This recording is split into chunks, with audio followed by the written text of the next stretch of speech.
This video will take a look at Dijkstra's shortest path algorithm. So very often there are problems that are very challenging for humans to be able to work out. So what we often do is we offload the problem to be solved onto a computer. We'll get an algorithm to try and find a solution to a problem for us. Now if you think about a road map, trying to think about a satellite satellite navigation system, there's going to be loads of different towns with lots of different roads between them, and finding the shortest route from one town to another when there are so many different paths that we could take can be quite a challenging thing to do. Now the nice thing is that there's an algorithm, or there are algorithms to help us solve this problem, and one of the algorithms that allows us to do that is Dijkstra's shortest path algorithm. So if you consider the following graph, each node A, B, C, D and E represent towns or places, and the values on the lines that link those nodes can be, or represent distances between them. Now the Dijkstra shortest path algorithm will allow us to work out the shortest path from a starting node to all the other nodes in the graph. Now how does it work? Well, I'm going to step through the algorithm step by step, seeing how we can work out the shortest distance from a node to another, or from one node to all the others. So what we do is we begin by locating our starting node. So the node A will be our starting node, and then what we do is we assign distance values to each node from A. Now when we say distance values, what we need to remember is that an algorithm, until it actually traverses a graph, it won't know what the distances are from one node to the other. We obviously can see that representation on the slide in front of us. We can see that between A and B directly the distance is 12, or from A to B via D you can see that it's 10, but an algorithm can't obviously see the graph. It has to traverse it to be able to work out the different distances. So when I say we assign the distance values to each node from A, what we're going to do is we're going to assume that the computer doesn't know, which it won't. So what we do is we say that, well, the distance from A to A is 0. That's one thing it does know. And then for all the other nodes we assign the distance to infinity, because currently the algorithm doesn't know the distances of each of those nodes away from A. So we assign the distances from each of those nodes to A as infinity. Then what we do is we create a queue, a priority queue, which will help us keep track of the shortest paths. And at the front of the queue we add the node which has the shortest distance from the start. So to begin with, that's always going to be our starting node.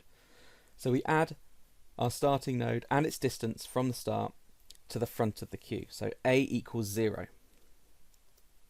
Then what we do is we add all the other nodes and their distances from the start to the other spaces in our queue. Now it can be in any order, but obviously it makes sense to be alphabetical in this case. Now what we do is we begin to traverse the graph. So Dijkstra's shortest path algorithm will traverse the graph, and what it will do is it will visit each node that is attached to the node that we're currently at. So for example, we are currently at A.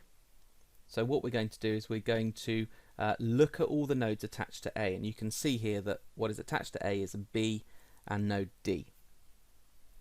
So the first job is to record that we visited starting node A, and we do that by removing it from the list and putting it down into a final queue, which is going to, I say queue, a final array, which is going to store the shortest paths from each of the nodes to the starting node. So we remove it, and we can visualize this. If we're trying to do some working out on a piece of paper, we could visualize that by putting a line through it to say that we visited it. And then what we do is we continue the traversion by actually visiting the neighbors. Okay, so we can highlight the neighbors of that starting node, which is B and D. We could put a green square around it like I've done here. and we visit each of the neighbours and we update their distances from the starting node. So currently, or beforehand, the algorithm didn't know the distance from A to B or A to D, so we had it down as infinity. But now that we've traversed the link between A and B and A and D, we now have those distances and we can update our queue. So here you can see that B has been updated from infinity to 12 and D has been updated from infinity to 2. So now we update the priority queue so that it stays in order of shortest distance. Remember, it's a priority queue, so the priority is that the shortest distance always comes first. So D moves to the front, followed by B, and then the others, like you can see here. Now, because what we then do is we then go, okay, D is at the front, therefore that's the next one we're going to visit. So we visited A, we've looked at visited B and D. We're now going to move over to D because it's the shortest value, and we're going to repeat the process again. So because D's been visited and it's at the front, we remove it from the queue. We can draw a line through it. We can say that we're at that node now, and now we look at D's neighbours. So D is attached to B and E. It's also attached to A, but obviously we've been there, we've come from there, so we're just going to be focusing on B and E. So now what we do is we visit each of those neighbours, so B and D, and we update their distances from the starting node. Now, E was infinity. We can now see that from D to E is 9, so that makes the total distance from A to D to E as being 11. But notice here that we've actually updated B's value, even though we've already got a distance from A to B. So originally we had A to B being 12, but now that we're at D and we're visiting B via D, you can see that actually there's a shorter path to get to B if we go via D. 8 plus 2 is 10. That's shorter than 12. So what we do is we update the shortest path from A to B as being 10, and we now can update our priority queue so that it is in order. So B is now at the front, then E, then C. So now we repeat the process. We take B, okay, because it's at the start of our priority queue, out of that queue when we put it down below, because we have obviously found the shortest path. So now we go to B and we start to look at B's neighbours. Now B's neighbours are C and E, and currently the distance from A to C is infinity, and currently the shortest distance from A to E is 11. So we visit each neighbour, updating their distances from the starting node. So to go from B to C, well, currently to get to B from A, the shortest path is 10. So to get to C, it's now 17. So we can update C's value to 17. And we can have a look to see if we can update E. Well, to get from A to B, the shortest path, okay, is 10.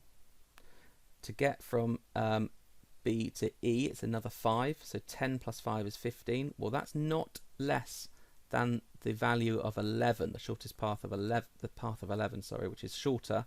So therefore we don't update it.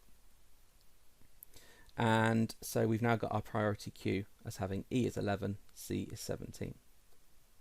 Now E's at the front, so E can come down, like so. And we are now at C. We can now look at neighbours of C. Now C hasn't got any more neighbours. Okay, B's already been looked at, already been traversed. So there's no more neighbours for C. So C can also come down. So what we've now got is we've got an array of each of the nodes in the graph and their distances, the shortest distance. So the algorithm's worked out the shortest distance now from A to each of those nodes. So to go from A to D, the shortest path is 2. To go from A to B, the shortest path is 10, so that's going via D. To go from A to E, the shortest path is 11, again that's going from via D. And then to get to C, the shortest path is 17, and that there is going via A, via B to C. So that is how Dijkstra's shortest path algorithm works. Now, you may have an exam question like so. Use Dijkstra's algorithm to work out the shortest distance from B to G, and they'll present you with a graph. So here's a graph, quite a complex graph, and we do exactly the same process no matter how big or small the graph is. So let's just work through it. Create a queue of all nodes with the starting node at the front and add to each their distance from the starting node. So the starting node here is B. So we say, well, the distance from B to B is 0, and the distance from B to all the other nodes is infinity, because as an algorithm, we can't see this graph, we have to traverse it to actually work out those distances. So let's assume it's infinity at the moment. We remove the front node and add it to our visited nodes list. So B comes down, B is 0. And then we update the distances of each node connected to that visited node. So B is connected to A, D, and I.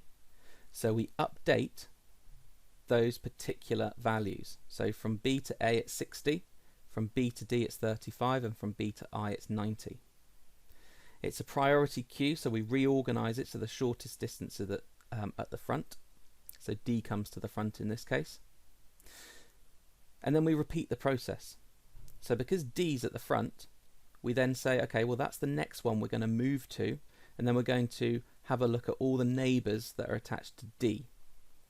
So D comes out of the priority queue and comes down to our visited nodes list. And now we update our priority queue with all the distances from D, or from B to these to the neighbours of D. So D's neighbours, well, you can go to I, okay. Now to go to I, that's going to be 35 plus 80. Well, that's already greater than the original 90, so that stays the same as it was before. You can also go to F. Now to get to F, it's 20 plus the original 35, so that's 55 in total. So we can update F's distance from B as 55. We then need to update our priority queue so that the shortest distance comes first. Well, that's F in this case. So F comes out and comes down to the visited nodes list. We're now at F, okay, because it's the last one that's come out, and we're now going to have a look at the distances attached to of the nodes attached to F. So if you're at F, you can go to C and you can go to H. Well, to go to C, that's 60 plus the values, the distances from B to F, which was 55. So we can update C's value at being 115. And we can have a look at H. Well, to get from F to H, that's 35. Well, 35 plus 55, well, that is 90. So we can update H's value of 90. And now we've visited all of F's neighbours, so therefore we need to have a look to see whether this priority list is in order. Well, it is in order. So A comes out as a visited node, and we go to A, okay, and we have a look at A's neighbours. So A's neighbours are B, well, we've already gone there, and it's also C. Now, to get from A to C via B, well, that is 60 plus 35, that is 95. Originally, we had 115 as being the distance to get from B to C, and that was via D and F. So we've already got a shorter distance here, so we can update C to being 95. Now that doesn't actually reorder our priority queue, but it's important that we've got a shorter distance there registered. So now I is at the front of our priority queue, so I comes down, and that means that we go to I and we have a look at I's neighbours. Well, I's neighbours are D. Well, we've already found the shortest path from B to D. so we ignore that one, and j. So to go from I to j, that's 40. 90 plus 40 is 130. So we update our value from b to j is 130. And the priority queue is in order. We can't visit any more nodes from I. So we take h out of our priority queue and we put it to the the visited nodes list, sorry. So h now comes down here, and we then go to h and we have a look at h's neighbours. H's neighbours are f, okay, which has already been visited, and also e. Now e has not yet had a value updated, so the value to get to h is 90. So we add 45, okay, to get to e. So therefore we can update e's value from b as being 135. There are no other neighbours of h to visit, so we have a look at our priority queue. It's in order. C is at the front, C comes down to our visited nodes list, and we go to C. We have a look at C's neighbours. Well, C can go to A, well that's already in the shortest, in the visited nodes list down here. It can go to F, that is also in the visited nodes list, and it can also go to E. Well, to get to C, the shortest path was via A, that was 95. To get on to E, okay, we add another 55, which comes out at 150. Now that is a longer distance than the value that we've currently got for E, so we ignore that, we don't update it, because we're always recording the shortest values. And we now have, we can't visit any more neighbours of C, so we go back to our priority queue. It was in order. J comes down, and we go to J, and we have a look at J's neighbours. Well, I has already got in the visited nodes list. G isn't. So we have a look at the distance from J to G, which is 90. Well, we have to add that on to the distance from B to J, which the shortest distance was 130. So 130 plus 90 is 220. We update our value for G to being 220. Now, at this point, you might think, well, we've gone from B to G, but actually we haven't yet investigated all the other routes to G. Okay, we must make sure that we've recognized whether it's shorter path to go from E to G as opposed to J to G. So this is why it's important to continue the algorithm until the end. It has to be exhausted for Dijkstra's shortest path algorithm to work. So we've got G's value at being 220. There's no other neighbours of J. So we go to our priority queue. It is in order. E is at the front. It is the shortest of the two values that we can see there. So E comes out onto our visited nodes list. And then we go to E and we have a look to see if there is a shorter way to get to G. Well, to get to E, the shortest pathway is 135. To get to G is another 40. So that's 175, which is indeed less than the value we currently have to go from B to G. So we update, and there's no other neighbours that we can visit from E. So we go back to our priority queue. G comes down to our visited nodes list. Well, there's no other neighbours attached to G. So we've now worked out, using Dijkstra's shortest path algorithm, the shortest values from B to G. And it comes out at 175. So you'll be left with a list of nodes and their distances from the starting node, their shortest distances from the starting node. And like I've already said, this question said use Dijkstra's algorithm to work out the shortest distance from B to G. So the shortest pathway from B to G is 175.